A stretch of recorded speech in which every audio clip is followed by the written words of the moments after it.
আজ রাধা অষ্টমী, তাই সকলকে জানাই রাধা অষ্টমীর শুভেচ্ছা। রাধারানী আমার কাছে এসেছিলেন জন্মাষ্টমীর ঠিক দুদিন আগে তার অঙ্গরাগের জন্য। আর এই মিষ্টি রাধারানীটি হচ্ছে আমার স্টুডেন্টের। কেমন লাগছে রাধারানীকে তোমরা কিন্তু জানিও।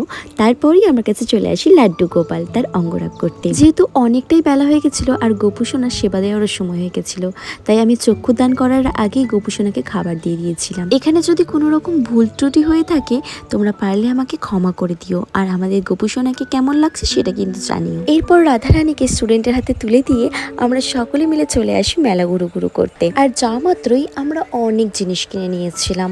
আর এই মেলাটা হচ্ছিল শ্রাবণ মাস উপলক্ষে। মেলায় যাবো আর কিছু খাওয়া দাওয়া করবো না, এটা তো হতেই পারে না। এই আইসক্রিমটা তো বসলে আমাকে খেতেই হতো, তাই আমি আর নেহা দুজনে একটু আইসক্রিম খেয়ে নিলাম। আর আমি তো ভেবেই পাচ্ছিলাম না যে কোনটা ছেড়ে কোনটা নেব। যাই হোক, সমস্ত কিছু ঘোরা হয়ে গেলে আমি আর নেহা টাটা করে চলে আসি বাড়ি। দেখা হচ্ছে নেক্সট ব্লগে।